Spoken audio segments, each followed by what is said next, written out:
Yeah, I'ma make this shit hot. Oh, I'ma light this shit up. Yeah, I'ma make this shit hot. Oh, I'ma light this shit up.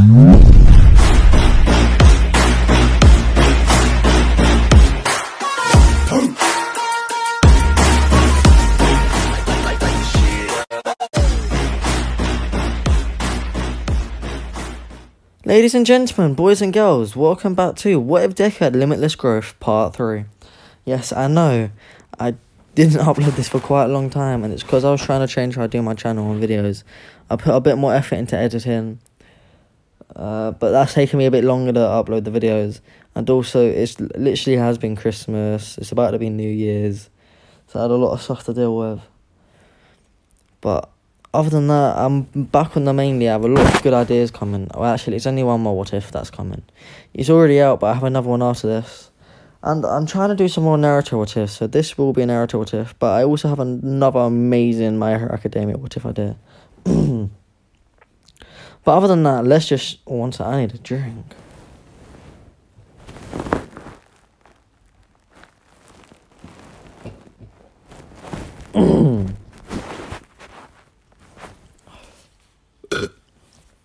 Oh. Anyway, last time we left off, it was with Deku and Bakugo walking back into UA after a really impressive training arc. And they're walking with such confidence, but Deku's mind is really elsewhere. He's thinking about that lightning attribute and the stuff that he can do with it. And this entire time he's been making tiny little jolts in his hands, building up how much his body's adapted. And at this point he has a giant electricity shield all around him that erases any attack that's trying to come. Sorry guys, I got a sore throat. And yeah, this is crazy overpowered, but due to Deku focus on this, he won't play an attack and he trips. And yeah.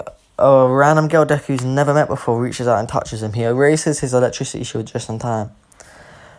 And Deku's body's reaction time to turn off his ability adapts as one increases. But she stops him and makes him float. Deku floating like this with zero gravity made his body actually adapt to being lighter. Even though it wasn't going to be lighter a few seconds later. Which is just bizarre for Deku, because his body now feels insanely light, as if it has less gravity onto it. But he'll get used to it. Uraraka lets Deku down and introduces herself as... I don't even know her last name, as Uraraka. She explains her quirk. And Deku just says his quirk is limitless growth. And Bakugo says explosions. They keep on walking without explaining many words. And they get inside. The usual happens. Deku is muttering to himself, but not about anything like being nervous about how he can utilize his other moves and get stronger. Due to this, Ida stands up and says he's interrupting everyone. And Deku just says shush. He spins his hand and everyone can feel a sort of breeze. And Deku's actually changed the air molecules around Ida's face to the point that sound can't travel on them, meaning no one can hear Ida. And the presentation continues. After it's finished, Deku's outside the gate waiting for the combat challenge to begin, and Ida comes up to him and expressing how he's annoyed and disappointed, and Deku didn't act like a hero. Deku just laughs and says, "You're the one who's making a massive scene by calling me out. And before you say anything, I don't care what you think about who I am or what my status is." Ida just stands there quiet and confused. And Ida's automatically thinking that this Deku is like a punk, a delinquent. He says, "People like you don't belong here." Hearing this, Deku's eyes sparked up and electricity surrounded his body, along with a dark sort of aura, and he smirked with an evil look on his face, saying, with his dragon eyes, "People like me? What do you mean, people like me? Do you want to say that again and figure out the consequences of insulting me?" And the ground beneath him cracks towards Ida, and Ida feels Deku's bloodlust, and Ida immediately apologizes and runs off. Deku calms down. He's never felt something like that before, but it was almost like his personality's changed along with his evolving body. He starts his physical test where he's meant to fight robots. Deku easily clean sweeps through all of them, letting some attacks hit him so you can get an immunity to them. But in other ones, he's just pure destruction. Deku, controlling his earth attribute, tries to see if he can bend the metal in the robot, which he does, and due to getting to such a point where his body's starting to evolve, he's adapting a bit quicker. It's weird. So he manages to become quite a decent metal bender. And sorry guys if I'm speaking weird. I have a weird thing with my ear, and it's like done something to my eardrum, and it's spread pain down to my jaw. So it's hard for me to talk without pain. But yeah, where was I? Oh yeah, Deku's become quite a decent metal bender in these few minutes. But he goes around just racking up points, showing off different moves, his insane speed, his strength, his control over elements. And he racked up about 400 combat points so far, and he's decided to set out and observe other people. He sees Ida's speed quirk, Uraraka's gravity quirk, and a bunch of other stuff in total. But then the ground beneath Deku starts shaking, and he sees a massive robot appear, the 0 point robot. Deku thinks he'll take it down, but he will let people evacuate first until he hears a scream with his enhanced hearing. It's Uraraka, she's stuck.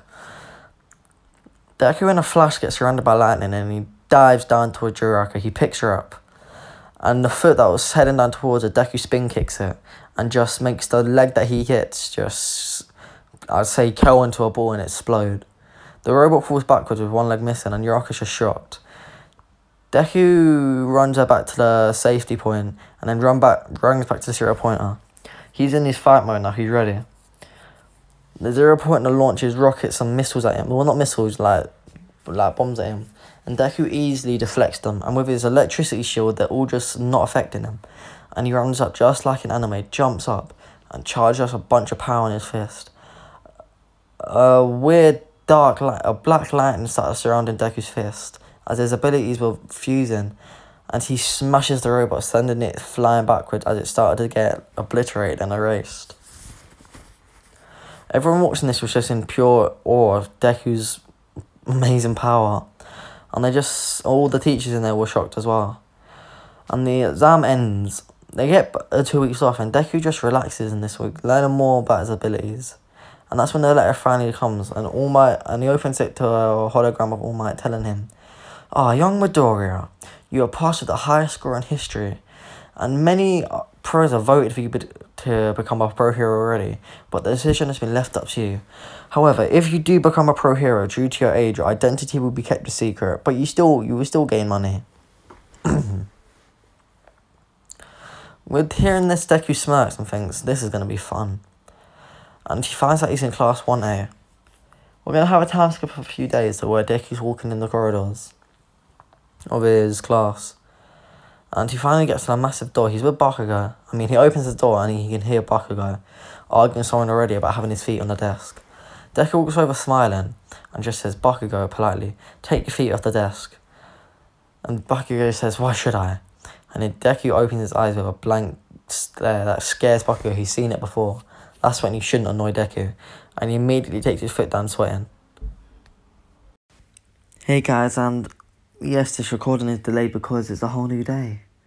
Because just as that video, that little clip ended, I decided I was very sick and I threw up everywhere. Well, not everywhere, I threw up in my bathroom. But yeah, so I feel a bit better now, so I'm starting it again anyway. I think where we left off, they just first got into the 1A classroom. And they're all sitting there talking, and Deku finally notices Aizawa and sits down. And after a minute or so, Aizawa pops up saying, you're awfully disrespectful to be talking while your teacher's waiting. And scares everyone. Then it goes as usual canon, and they get told they're doing a fitness test. And they're skipping assembly, and Deku's going first because he actually got more points than Bakugo did. But anyway, he gets told to go full strength, and Deku says, are you sure about that? I don't want to hurt anyone. And everyone laughs. But Deku shakes his shoulders, and he picks up the ball. As he's going to chuck the ball, it seems, for us, I'll slow it down because I happened really fast then. All the elements, including lightning, surrounded his wrist and surged up his hand into the ball, and Deku's immense strength and other abilities all combined in it, and Deku propulsed it, and it almost made a sort of reality collapsion and used that force to propel it forward. I'm talking the most gibberish, whatever sounds powerful. And back in real time now, the ball flew out of that atmosphere. And everyone just stood there with their jaws like dropped amazed. Then when this happened, everyone just decided, you know what, maybe Deku isn't the one we need to mess with. But Bakugo just wasn't surprised. Then everyone else did the test. Bakugo got second, Todoroki got third. I mean Deku got first, tied with Uraraka. Bakugo got second, Todoroki got third, etc. like that. And then all the other tests, Deku was winning easily. He's just had too many abilities that made him, if he wanted to go fast, he just surrounded himself with lightning. It was just basically, and the grip strength, Deku crushed. It was impossible for him to lose. But other than that, all the other results were canon. So Bakugo scored a bit higher in some of them. And after this, they get told that the expulsion was a joke. And yeah, that's all that really happens in this part. Sorry guys, I still feel a bit sick, so if I sound a bit off or I skip a bit of the story, that's why. Anyways, after this, they went pretty simple. And Deku and Bakugo went home. And Deku just had to do a bit more training. Nothing too crazy, he was just working out. But he was using one of his quirks. He found out that if he could combine them, he could manipulate gravity slightly. It was nothing compared to like full gravity manipulation like Uraraka, but he can make things slightly heavier. But over time, his body learned, and he can, by now the time he uses it, since he got better every time he used it, he can just make things insanely heavy. So doing these works, he put a lot of pressure onto himself, meaning the strength he was gaining was not small. But it was more of something that he could hide, not one of his super extravagant powers. As he didn't want a lot of people to ask questions right now. But other than this, we go to, say, 2 days later. And they're having their first lesson with All Might. When he pops in, he tells them that's going to be hero versus villain training. And all the teams are canon. Like, the same was canon, by the way. So it's Deku and Uraraka versus Bakugo and Ida. One sec. But Bakugo knows this time that he ain't going to be able to beat Deku, but he's going to try. And Ida just thinks, oh, he's a bit scared of Deku, but this should be easy. Then he starts doing his villain acting. So it begins. Deku's already told the plan to Uraraka after he surveyed the area. And he's currently blended in with his shadow, another ability that he had from the training. But he runs to Bakugo, and Bakugo can't even see him because he's blended in with the wall and all that. It's basically invisibility, that's what it is, not blending with your shadow. And he gets right into Bakugo's face and starts laughing, and then pops out and scares him. Bakugo jumps back and is a bit shocked. But he wants to win this fight, so he doesn't let it shake him off too much, and he launches at Deku. Deku's speed is just something else, and for him, Bakugo looks like he's in slow motion. And Deku just jumps back, backflips, dodges out of everything. And overall, just literally showing off. Next thing you know, Deku's eyes have gone sort of dragon-like, and a flame appears in his hand. Bakugo launches a massive explosion with his gauntlets, even after All Might tells him not to. And Deku sends a massive wave of fire back, easily beating Bakugo's explosion, and sending Bakugo flying into a wall, knocking him out. Next, Uraraka, while Deku and Bakugo were fighting, she snuck upstairs towards Ida by climbing out the window and floating back in, using her gravity to make her float. And Ida hasn't noticed yet, but she rushes towards the bomb, but Ida finally notices after she makes the floor creak a bit, innit? And he snaps into speed, and he sends a kick to Uraraka. He didn't mean for it to be this powerful, and it actually hurts Uraraka's arms, and then they're flying back. Ida snaps out of his villain acting for a second and asks if she's okay, but immediately jumps back into it after Uraraka seems like she's fine.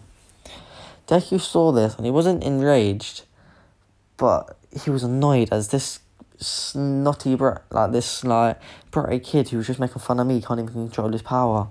Deku thought he'd teach him a lesson, as it did annoy him a bit that his friend got hurt.